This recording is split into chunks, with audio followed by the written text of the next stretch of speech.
ये आपके और हमारे लल्लन टॉप शो का 1178वां एपिसोड है। 1178। जब से ये लल्लन टॉप शो है तब से आपने देखा कई बार इसका फॉर्मेट बदला, बैकग्राउंड बदला, स्टूडियो बदले, अलग अलग एंकर्स ने आपको खबरें बताई, लेकिन एक चीज कॉमन रहती है। पहली आपके लिए खबर को लेकर तथ्य और दूसरी हमारे लिए शो की तैयारी। रोज खबरें ढूंढना, अखबार छानना, सोशल मीडिया पर चल रही बहसें खंगालना और फिर एक स्टोरी आइडिया पर काम करना। कई बार आइडिया रिजेक्ट होते हैं, आखिर में पूरी टीम एक न्यूज़ आइडिया पर सहमत होती है और पूरे दिन हमारे दर्शकों के लिए उस खबर का सबसे डायनामिक एंगल खोजने की कोशिश की जाती है। आज भी ऐसा ही हुआ।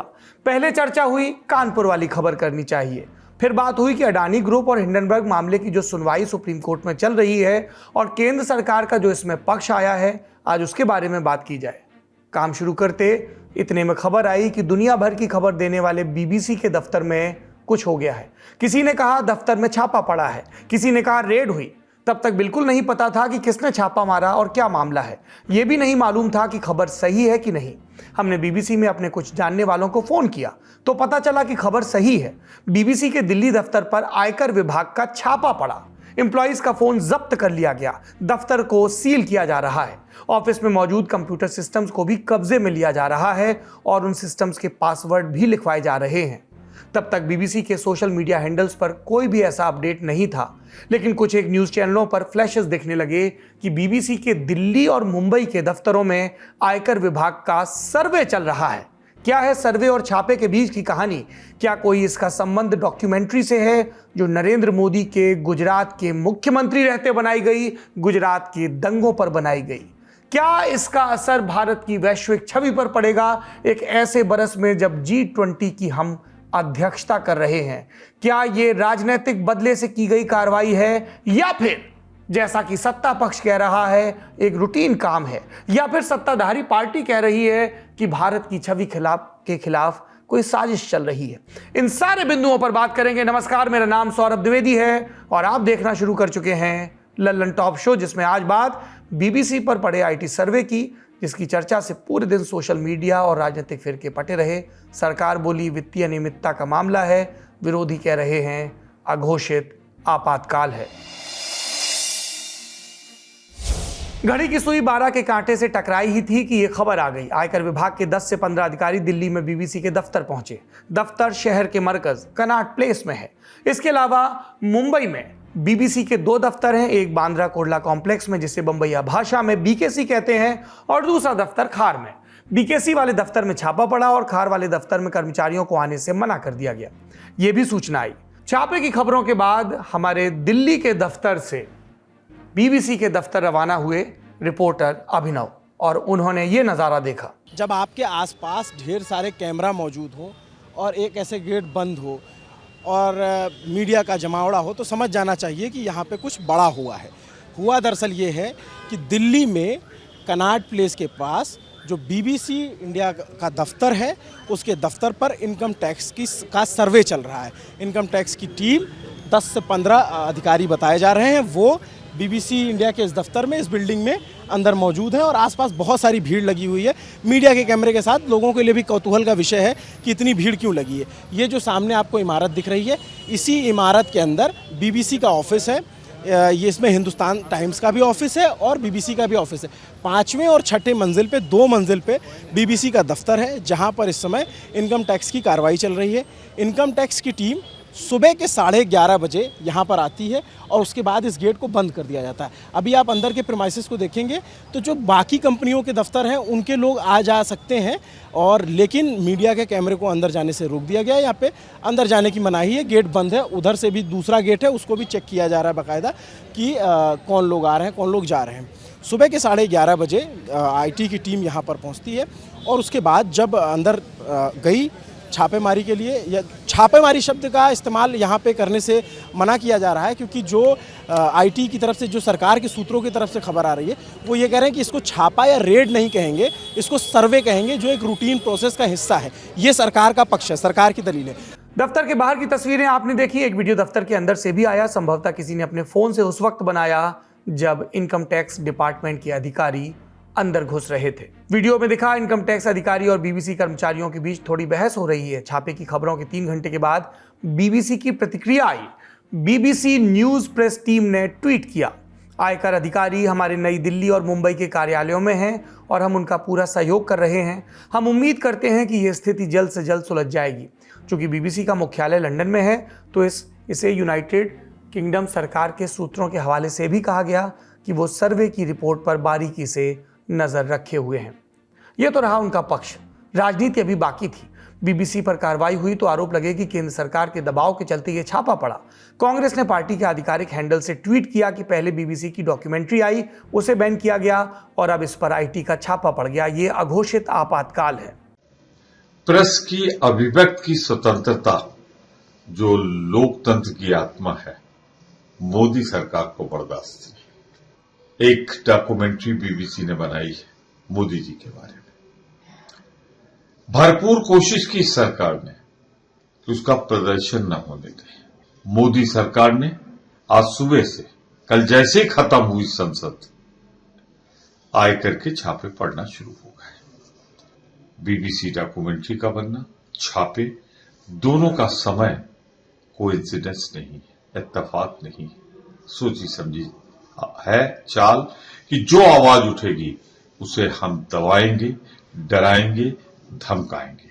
पीडीपी अध्यक्षा महबूबा मुफ्ती, सपा सुप्रीमो अखिलेश यादव, आम आदमी पार्टी के विधायक और पूर्व मंत्री सौरभ भारद्वाज, शिवसेना सांसद संजय राउत, ऐसे तमाम नाम हैं विपक्षी दलों के नेताओं के। उनका भी रिएक्शन आया। राउत बोले, छापे की टाइमिंग से यह स्थापित होता है कि भारत अपनी लोकतांत्रिक छवि धीमे धीमे खो रहा है, लोकतंत्र खतरे में है। इन सब विरोधों के बीच सत्ताधारी बीजेपी की भी प्रतिक्रिया आई। पार्टी के राष्ट्रीय प्रवक्ता राज्यवर्धन राठौर ने कांग्रेस के विरोध को ब्रितानी एजेंडा बताया और पार्टी के प्रवक्ता गौरव भाटिया वो प्रेस कॉन्फ्रेंस में ये बोले, बीबीसी के अगर कृत्य देखें, जिसके उदाहरण मैं आपके समक्ष अभी पेश करूंगा, तो ये पूरे विश्व की सबसे भ्रष्ट बकवास कॉरपोरेशन हो गई है। और दुख की बात यह है कि बीबीसी का प्रोपेगेंडा और कांग्रेस का एजेंडा एक साथ मेल खाता है। बीबीसी का जो इतिहास है कलंकित, काला, द्वेष भावना से भारत के खिलाफ कार्य करने का रहा है। बीजेपी का कहना है कि एक सामान्य प्रैक्टिस है और जांच एजेंसी कुछ भी गैरकानूनी नहीं कर रही। विपक्षी दलों की बात से साफ है कि तार बीबीसी डॉक्यूमेंट्री से जुड़ रहे हैं। क्या है उस डॉक्यूमेंट्री में? हमने आपको 2 हफ्ते पहले ललन टॉप शो में विस्तार से बताया था। उसका लिंक आपको डिस्क्रिप्शन में मिल जाएगा। ब्रीफ में रिकैप कर लेते हैं। बीबीसी, ब्रिटिश ब्रॉडकास्टिंग कॉरपोरेशन, इसने नरेंद्र मोदी के मुख्यमंत्री कार्यकाल के दौरान हुए गुजरात दंगों पर एक डॉक्यूमेंट्री बनाई। India the Modi question documentary का टाइटल है। इसमें इल्जाम है कि 2002 में गुजरात में जो कुछ हुआ उसमें एथनिक क्लींजिंग मतलब समुदाय विशेष के नरसंहार के सारे निशान थे और इसके लिए नरेंद्र मोदी पर सवालिया निशान लगाए गए। हवाला दिया गया ब्रिटिश सरकार की एक खुफिया रिपोर्ट का। भारत सरकार ने इस डॉक्यूमेंट्री के लिंक पर आपातकालीन शक्तियों का इस्तेमाल कर प्रतिबंध लगाया, लेकिन ये देखी भी गई और दिखाई भी गई। और यहाँ अहम बात यह है कि बैन डॉक्यूमेंट्री पर नहीं था, उसके लिंक्स पर था। वापस बवाल पर आते हैं। केंद्र सरकार ने डॉक्यूमेंट्री के लिंक्स ट्विटर और यूट्यूब से हटाने के आदेश दिए तो प्रदर्शन हुए, विरोध हुआ। हैदराबाद, जेएनयू समेत तमाम यूनिवर्सिटीज में इसकी मास स्क्रीनिंग की गई। कई लेफ्ट संगठनों ने भी लोकल लेवल पर इसकी स्क्रीनिंग करवाई। 14 फरवरी को ही केंद्रीय गृह मंत्री अमित शाह ने न्यूज एजेंसी एएनआई को जो इंटरव्यू दिया था वो सुबह सवेरे इस सर्वे या रेट की कार्रवाई से पहले प्रसारित हुआ और इसमें उनसे एनआरसी, हिंडनबर्ग रिपोर्ट समेत कई विवादों पर हालिया बात की गई। बीबीसी डॉक्यूमेंट्री पर भी बात की गई और इस पर देश के गृह मंत्री का ये जवाब था। कोई कंस्पिरेसी है सर, जैसे बीबीसी का डॉक्यूमेंट्री हो या फिर ये हिंडनबर्ग का रिपोर्ट हो, क्या आप भी ऐसे देखते हैं कि कोई? देखिए, सत्य जो होता है इस पर 1000 कॉन्स्पिरेसी कर लो, कुछ नहीं होता है। वो करोड़ों सूर्य की भांति तेजस्वी बनकर ही बाहर आता है। ये तो मोदी जी के पीछे 2002 से कर रहे हैं और हर बार मोदी जी मजबूत होकर, सच्चे बनकर और जनता की ज्यादा लोकप्रियता हासिल कर राजनीतिक आरोप प्रत्यारोप इन सबसे इतर अब तथ्यों पर भी आते हैं। बीबीसी ने ऐसा क्या किया कि यह कार्रवाई हुई, उसको समझने की कोशिश करते हैं। मीडिया में पहले खबर चली कि रेड हुई, छापा पड़ा, मगर ऐसा बहुत कम होता है कि बीच कार्रवाई इनकम टैक्स डिपार्टमेंट की तरफ से सफाई आए। सूत्रों के हवाले से एक पेपर नोट पत्रकारों के पास आता है जिसमें लिखा जाता है कि ये छापा या रेड नहीं है, ना ही कोई सर्च ऑपरेशन है, ये सर्वे है। सर्वे भवन्तु सुखिना वाला सर्वे नहीं, आयकर विभाग ने इसे रूटीन में होने वाला सर्वेक्षण बताया और यह भी कहा कि पहले भी बीबीसी को नोटिस दिया गया था लेकिन जवाब नहीं आया तो हमें आना पड़ा। तो यह सर्वे क्या है और इसमें और रेड में फर्क क्या होता है? असल में इनकम टैक्स एक्ट 1961 में ऐसे कई प्रावधान हैं जो विभाग को छिपी या छिपाई गई जानकारियों को निकालने का अधिकार देते हैं।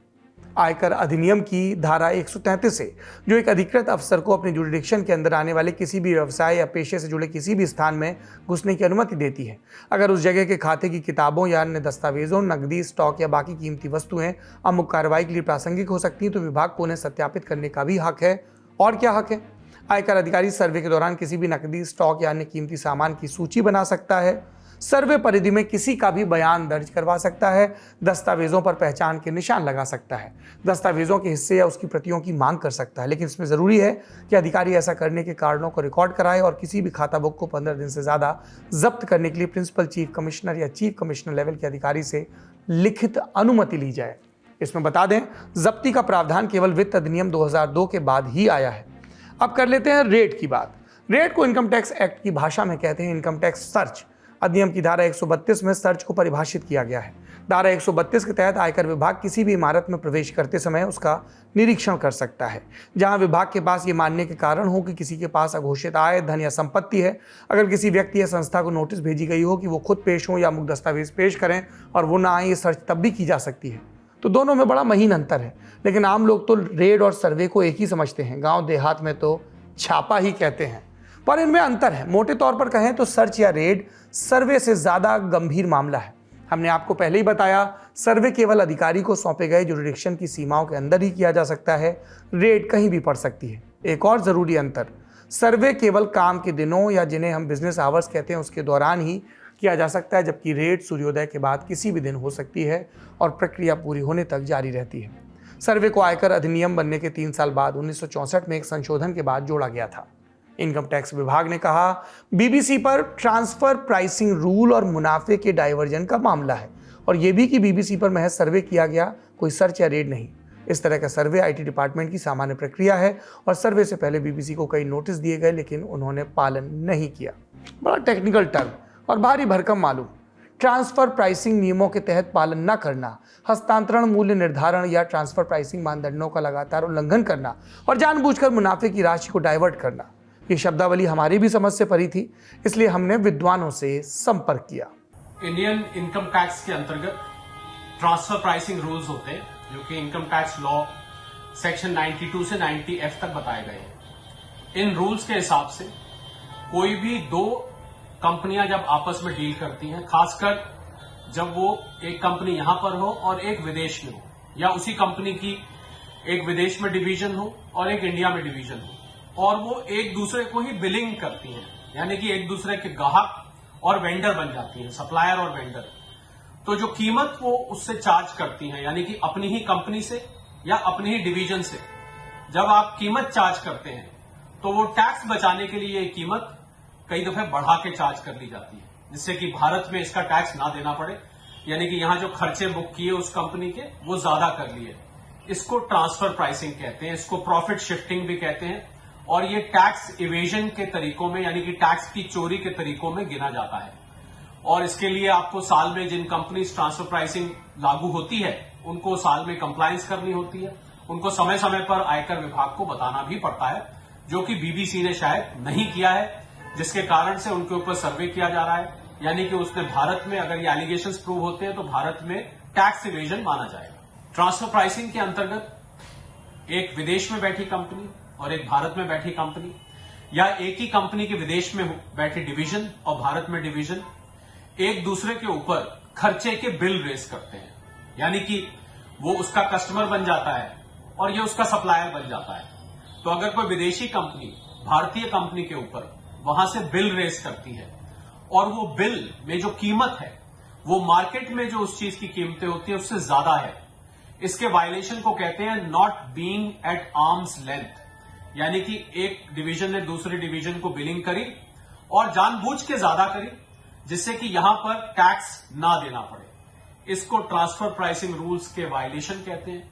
इसी को ट्रांसफर प्राइसिंग रूल्स का कंप्लायंस ना करना कहते हैं, यानी कि उन्होंने भारत में जो टैक्स बनता था वो नहीं दिया और किस तरीके से चुराया, अपनी ही डिवीजन विदेश में बैठी हुई उससे यहां पर कुछ खर्चे डलवा लिए और यहां के प्रॉफिट को कम कर लिया। ये ट्रांसफर प्राइसिंग रूल्स का वायलेशन होता है। यही इल्जाम बीबीसी की भारत विंग पर लग रहे हैं कि उसने अपनी विदेशी डिवीजन से खर्चे बुक किए हैं, भारत में टैक्स नहीं दिया है। अगर ये एलिगेशंस प्रूव हो जाती हैं तो भारत में इसको टैक्स की चोरी माना जाएगा। कानूनी बारीकियों से इतर मसला इंटेंट का भी है और सवाल सर्वे की टाइमिंग का भी। बीबीसी वैश्विक संस्था है और उस पर यह कार्रवाई ऐसे वक्त में हुई जब थोड़े ही दिन बाद भारत में G20 सम्मेलन होना है। ब्रिटिश डेलीगेट भी आने वाले हैं। सारी दुनिया की निगाह इस पर और इनकम टैक्स की कार्रवाई के मौके पर विदेशी मीडिया का भी बीबीसी दिल्ली के दफ्तर के बाहर जमावड़ा होना बहुत कुछ कहता है। देखिए, हुआ है, बस ये एक सिंबल के तौर पर रह जाएगा।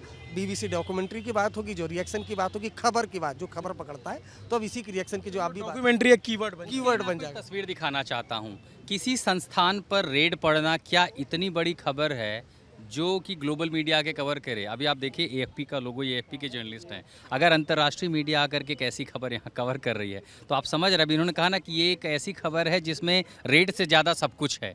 तो ये एक ऑप्टिक्स इतना बड़ा बन गया है कि ये ग्लोबल मीडिया जायंट, जिसके साथ लिटरली गवर्नमेंट का एक ऐसा कॉन्फ्रंटेशन जैसा माध्यम बन गया कि रूलिंग पार्टी आके उसको अटैक करती है, सरकार उसकी डॉक्यूमेंट्री को बैन करती है और अचानक उसके दफ्तर में आपकी आय सब में भी बहुत महीन लाइन। डॉक्यूमेंट्री बैन नहीं किया है, डॉक्यूमेंट्री के लिंक्स को बैन किया है। तो आप लिंक्स बैन कर लिए हैं, मतलब बेसिकली वहाँ भी एक बहुत महीन लकीर है, पब्लिक एक्सेस के लिए नहीं है, आप नहीं देख सकते उसे। मतलब डॉक्यूमेंट्री आप यहाँ टेलीकास्ट नहीं कर सकते, तो डॉक्यूमेंट्री बैन ही है वो। आप उसको कैसे देखेंगे अगर आपके लिंक ही बैन है, तो नहीं देख सकते आप। तो अगर अंतर्राष्ट्रीय मीडिया यहाँ पहुँच के कवर कर रही है कि बीबीसी के दफ्तर पे भारत सरकार की एजेंसी, ये जो है महीन लाइन कह लीजिए, ऑप्टिक्स कह लीजिए, यही सारी खबर है, वही वो भी कह रहे हैं। देखिए कुछ अभी निकला नहीं है, निकले नहीं कि हंगामा जरूर मच गया है, भौकाल मच गया है कुल मिलाकर। ये बात है जो कि आशुतोष और अरविंद बता रहे थे कि लोग पहले से यहाँ कवरेज कर रहे थे सुबह दफ्तर पे, अचानक से लोगों की भीड़ लग गई यहाँ पे। जैसे ही पता चला कि बीबीसी के दफ्तर में आईटी की टीम आई है, मैं वही इसीलिए मैं छापा शब्द का इस्तेमाल नहीं कर रहा हूँ क्योंकि सर्वे कहा जा रहा है। तो जो दोनों तरफ समझ रखने वाले जर्नलिस्ट हैं उनसे मैंने बात की और यहाँ पे क्या चल रहा है वो भी आपको दिखाया।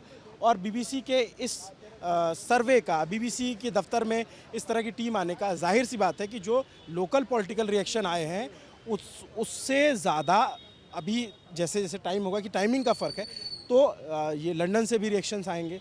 हो सकता है कि जो एक्टिव लोग हैं या जो यहाँ ब्रिटिश उच्च आयुक्त है उससे भी कोई रिएक्शन आए। और इस तमाम विरोध के साथ पत्रकारों के खेमे से भी विरोध दर्ज किया गया। एडिटर्स गिल्ड ऑफ इंडिया ने अपने आधिकारिक बयान में कहा कि इन सर्वे से वो चिंता में है। आयकर विभाग के ये सर्वे उस प्रवृत्ति का हिस्सा है जहां सरकारी एजेंसियों का इस्तेमाल कर उन प्रेस संगठनों को डराया और परेशान किया जाता है जो सरकार की नीतियों की आलोचना करती है, और ये ऐसी प्रवृत्ति है जो संवैधानिक लोकतंत्र को कमजोर करती है। गिल्ड की मांग है कि ऐसे सभी जांचों में बहुत सावधानी और संवेदनशीलता दिखाई जाए ताकि पत्रकारों और मीडिया संगठनों के अधिकार बरकरार रहें। ऐसा बयान आने के पीछे की वजह यह कि बीबीसी कोई पहला उदाहरण नहीं है। हाल के कुछ वर्षों में कई मीडिया संगठनों पर छापे या सर्वे की खबरें आई। अगर किसी संगठन में किसी भी तरह की वित्तीय अनियमितता है तो हम उसका कतई समर्थन नहीं करते, लेकिन जानकारी के तौर पर हम आपको बता दें कि हाल के वर्षों में किन पत्रकारिता संगठनों पर छापे पड़े। 11 अक्टूबर 2018 न्यूज वेबसाइट द क्विंट के फाउंडर राघव बहल के घर और दफ्तर पर तलाशी और इनकम टैक्स का सर्वे। 22 जुलाई 2021 मीडिया ग्रुप दैनिक भास्कर के कई दफ्तरों पर आयकर विभाग की ओर से छापेमारी की कार्रवाई। उस वक्त कोविड की त्रासदी को भास्कर ने मुखरता से छापा था। 10 सितंबर 2021 online news portal news click और न्यूज लॉन्ड्री पर आयकर विभाग ने टैक्स चोरी के आरोपों में इनके दफ्तरों का सर्वे किया। साल 2021 में ही ईडी यानी प्रवर्तन निदेशालय ने मनी लॉन्ड्रिंग के आरोप में न्यूज क्लिक से जुड़े कई लोगों के खिलाफ छापेमारी की। हमने पहले भी कहा, अगर कोई संस्थान वित्तीय गड़बड़ी करता है तो उस पर नकेल कसना सरकार की जिम्मेदारी है, मगर सवाल है कि पहले इन पत्रकारिता संस्थानों पर हुई कार्रवाइयों का नतीजा क्या हुआ? क्या कोई आरोप सिद्ध हो पाया? क्या किसी को कोई सजा मिली? या फिर इस तरह की कार्रवाइयां सिर्फ दबाव बनाने के मकसद से की जाती हैं? इन मामलों में कन्विक्शन रेट क्या है? हमारे पास अब तक किसी भी कार्रवाई का पुख्ता नतीजे तक पहुंचे ऐसी जानकारी नहीं है। ऐसे में मीडिया संस्थानों पर होने वाली कार्रवाई की नीयत पर सवाल उठना स्वाभाविक है। आज के ललन टॉप शो में इतना ही। अपना और अपनों का ख्याल रखिए और उनका भी जो आपको खबरदार रखते हैं। शुक्रिया, शुभ रात्रि। सिर्फ 59 रुपए महीने में पाइए YouTube पर LT प्रीमियम। किसी भी प्लेटफॉर्म से 3 दिन पहले देखिए हमारे प्रीमियम प्रोग्राम जैसे guest in the news room, किताब वाला आदि। इसके अलावा बहुत कुछ। सब्सक्राइब करने के लिए ललन टॉप के YouTube चैनल पर जाकर क्लिक करें ज्वाइन बटन।